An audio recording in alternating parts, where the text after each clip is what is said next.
Yun o. Ito, 13 years old pa lang siya. 13? Oo, parang Sa age na to, anong nakubansin mo sa kanya? Kuan, kanang mula nang nag-school na siya, parang marunong na siya. Kaysa hindi siya mag-aral, murag wala siyang kaibigan. Marunong na siya mag-socialize. Mag-kuan ba, mag-kaibigan, marunong na siya. Sa academic anong na-improve sa kanya? Wala. Basta kinandridid siya, basta magsulat-sulat lang sila, tapos magkanta-kanta. Yan o, bago man yan. Ilang years siya nag-aral doon? Saan? Saan ito ba? Ano mo dyan sa ID niya? Basa ka daw to. Ay, nag-ano pa siya? Nag-K-12 pa siya? Ito. Basa ka daw na yan. Ito naman yung kuan niya. Kailangan niya, Tingnan kuya. ko. Iho. Yan o, yung PWD niya ID. May nakakuha kayo dito ta. Meron na ako. Meron na. Ano una, si Mambing pa, tapos ngayon wala naman. PWD? Meron ka na daw. Dapat tayo. Oh. Okay, kuya, ito. Wala pa daw si Bia ganito. Kung so, nagalaki lang na mapansin mo sa kanya. Nagabago. Oo, nagbabago na siya at saka magsabi na siya kung mag-atake siya. Oh. Ay, Magsabi siya makabalo siya kay yung kamay niya maggalaw-galaw. Tapos ana-ana na yung kuwan niya, tapos maglaway na yan siya. Tapos mabiga na yan siya. Oo. Yung makatakot, magbigla siya magkirig-kirig niya, mauntog yung ulo niya dyan sa kuwan, semento. Kaya alam niya. Hapon ako dito. Divine. Teacher Divine. Kita ni Bea yung mga kuwan mo, ID mo nung nag-aral ka. Ikaw, ano ka na grade? Ano grade ka na? Grade na ako. Grade. Teacher ka na siya. Ate Ebet? opo, teacher siya. Anong grade na? Sige, Ebet. Hindi na siya grade ka nag-work na siya. Ay, work na. Mga what age mo na naman na ganyan siya. Wala pa yung 1 year. Months pa lang. Months pa kasi. Months pa lang siya, nag-atake na siya. Inatake na siya yung gabay-gabay mo. Tapos dinala sa hospital. Seizure matawag nila Ano, dyan. Di-injectionan siya kaya para mag-stop yung seizure niya. Dito. Tawag din sa inject sa kanya. Dito. Di ano gani yung tawag sa injectionero, Belde, para mag-stop yung baboy-baboy niya, di? Jadi, Di! Di, tawag ka. Na, hindi namin alam. Hindi namin alam kung anong pangalan ng injection na yun. Basta injection na siya para mag-stop. anong ang Andi na lang. suggestion ng doktor? Kung gani, dapat hindi siya malipasan ng gutom. Kaya kung malipasan siya sa pagkain, yun gani, mag-atake yan siya. Tapos ka kulang din sa tulog. Ganun. Yung medicine niya, since niya ka talaga. Oo. Hapon. Hindi. Yung gamot niya, kuhan yan. Yung pagkuhan niya, sabi kay epileptic na siya. Kanana kay, para pag kuhan, para di iwas atake kasi yan. Pag hindi siya mag-atake siya. Na magsige na siya atake. Ang atake pa naman niya mula umaga hanggang hapon. Ano na daw. Tapos, pag makaihi na yan siya, tanggal na yung kuhan niya, no? Yung kuhan niya, kanang epilepsy. Na matulog na yan siya. Kinabukasan, magising ang gutom na gutom, magigit na yan pagkain. Mga laro-ano yung like, mga kulay-kulay, gano'n. Tulog. Kaya nga, binilang ko yan siya ganyan. Okay. Una-una, makuha niya siya sa kulay, tapos maya-maya, malimot siya, tapos magbalik, ano ba? Pero pag mawala gani yan, wala na, waras na yan. Kompleto. Kabalo siya para memorize niya. Ano, Lia? Tapos mga ilang taon niya siya nag-aral. Siguro mga 13. 13 years old? Anong grade na yun? Grade Wala siyang grade, pero sa speed center siya. Siya sped center. Okay. Saan Graded man siya. Sulat na dito. Sa kuwan, Catalina Diudario. Doon sa umaga. Umaga. Oo, ay di dati. Saan yan? Grade 6 ako. Ah, Center. sabay tayo. Ano yun? Every Punta na once, dito. Wala talaga. Basta bago matulog, mag-inom na yan siya. Kaya kung Once a day makalimutan lang yan din. siya. O, nung nakaraan, isa sa morning, isa sa gabi. Na. Tapos, hantod nga, kuha na lang namin, kay mahal na kayo ang gamot ni Robel ngayon. Kaya isa na lang. Hindi din siya manakit ng tao ta. Hindi yan siya manakit. Tulad na. Pala kaibigan. Pala pa kaibigan siya. Tulad ko. Ano siya, madali siya matuto or Oo, madali man siya magkuhan. makalimot lang siya pagkaugma. Kuhan lang, para malimutin. Hapon ako. Kaya kuhan man siya, ID, intellectual disability. Ilang taon siya na nabigyan na ito? Basta kay Mambing yan siya nagkuhan, nagkaroon ng ganyan.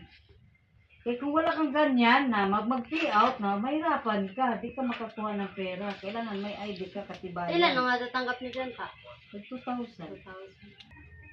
Ano siya, type of disability, intellectual disability talaga yan siya. Kasi madaling makakakuha siya, pero madali din siya makalimot. Ito?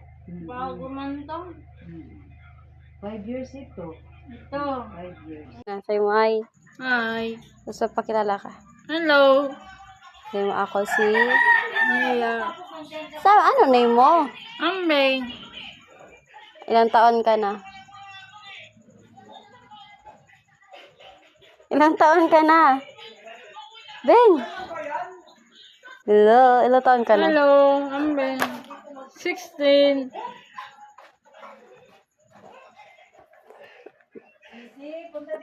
Anong favorite color mo?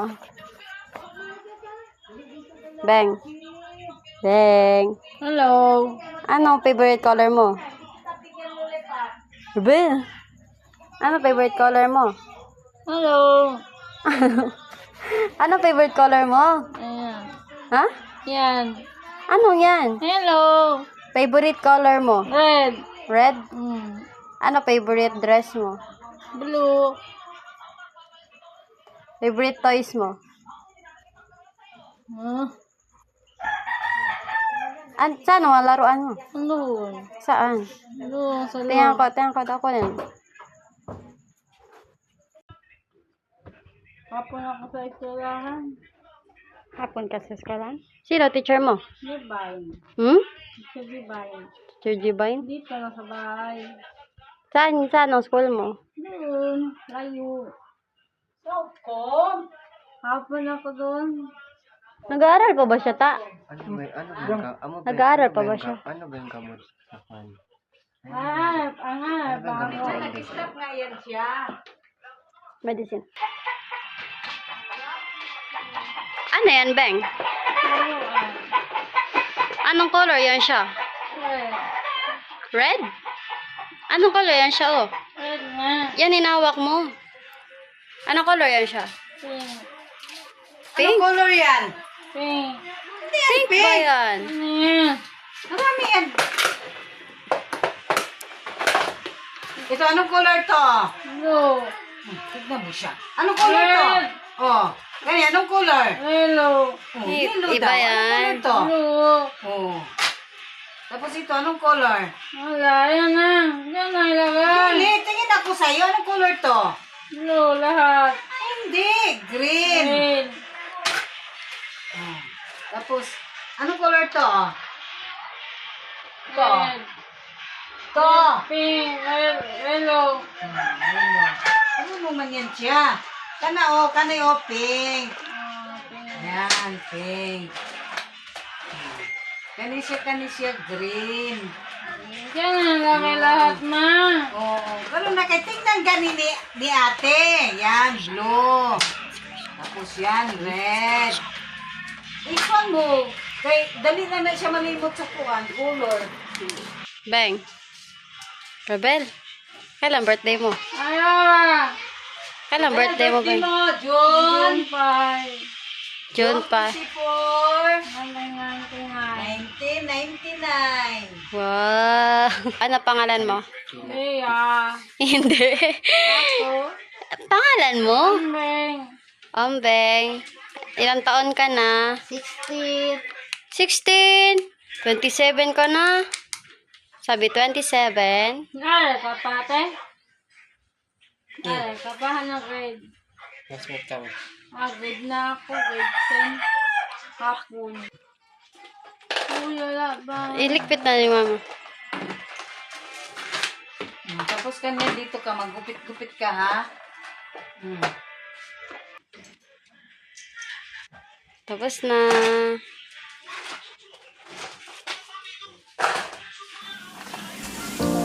Based on the interview, Robert Prias is a 27 years old woman diagnosed with intellectual disability or ID and epilepsy. Her intellectual disability is inborn. She experiences seizures classified as focal epilepsy. Based on the type of medication she is taking, which is phenobarbital. She has been taking this medicine since she was 8 years old to help control her seizures.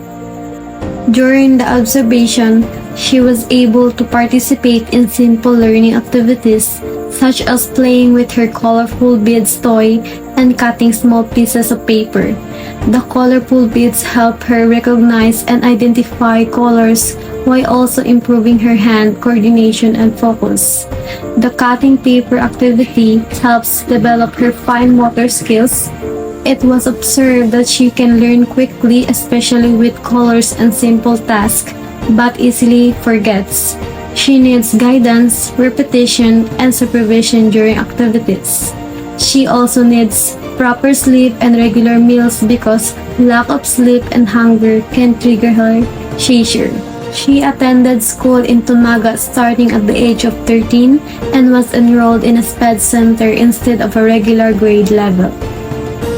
So Robel's condition requires continuous medical treatment, proper care, and strong family support.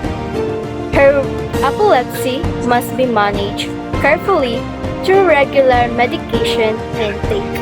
So despite her intellectual disability and seizures, she shows the ability to learn and respond well when guided patiently, especially through activities like using colorful beads and cutting paper.